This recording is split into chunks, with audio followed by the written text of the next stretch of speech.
Bienvenue sur Voix d'Afrique, l'endroit où les légendes africaines prennent vie. Aujourd'hui, je vous raconte une histoire terrifiante, celle du masque maudit. Une malédiction ancestrale qui a plongé un village entier dans la terreur. Cette légende venue tout droit du Bénin vous glacera le sang. Installez-vous confortablement, mais gardez la lumière allumée. Vous en aurez besoin. Il y a de cela plusieurs siècles, dans un village isolé du Bénin, vivait un sculpteur nommé Kofi. Kofi était connu pour ses masques magnifiques, utilisés lors des cérémonies traditionnelles.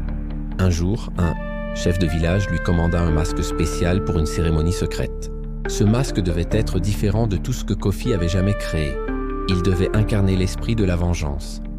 Kofi travailla jour et nuit, utilisant des matériaux rares et des techniques ancestrales.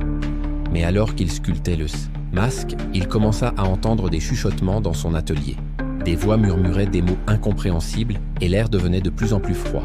Malgré cela, Kofi termina le masque qui était d'une beauté terrifiante. Ses yeux semblaient en vivant et sa bouche tordue en un sourire maléfique. Le jour de la cérémonie, le chef du village porta le masque. Dès qu'il le mit, il fut possédé par un esprit vengeur. Il se mit à hurler dans une langue inconnue et attaqua les villageois. Le chaos s'ensuivit et le chef fut finalement maîtrisé. Mais le masque ne fut jamais détruit. Il fut caché dans une grotte sacrée scellée par des rituels puissants. Des années plus tard, un jeune homme nommé Yao découvrit la grotte. Yao était un aventurier, toujours à la recherche de trésors et de légendes. Il avait entendu parler du masque maudit et décida de le trouver. Malgré les avertissements des anciens, il entra dans la grotte et trouva le masque, intact et aussi terrifiant que dans les récits. Yao ramena le masque au village, croyant qu'il pourrait en tirer profit. Mais dès qu'il le toucha, il fut envahi par une sensation de froid intense. Cette nuit-là, Yao fit un cauchemar. Il vit le masque lui parler, lui ordonnant de le porter. Au réveil, il trouva le masque sur son visage, comme s'il s'était placé là tout seul. Yao essaya de l'enlever, mais il était collé à sa peau. Il commença à entendre des voix, des rires et des pleurs. Les villageois remarquèrent que Yao changeait. Il devenait de plus en plus agressif, et ses yeux prenaient une lueur rouge. Une nuit, Yao disparut. On le retrouva le lendemain matin pendu à un arbre, le masque toujours sur son visage.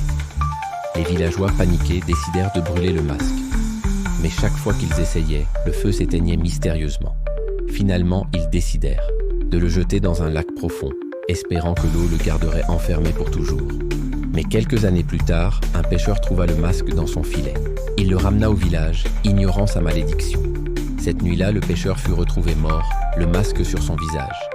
Depuis ce jour, le masque réapparaît régulièrement, toujours accompagné de morts mystérieuses. Et c'est ainsi que se termine l'histoire du masque maudit. Mais attention, chers viewers, car on raconte que le masque est toujours en liberté, cherchant un nouveau porteur.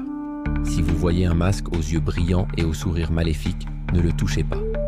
Sinon, vous pourriez devenir sa prochaine victime. N'oubliez pas de liker, de vous abonner et de partager cette histoire terrifiante. À bientôt pour une nouvelle aventure, si vous osez.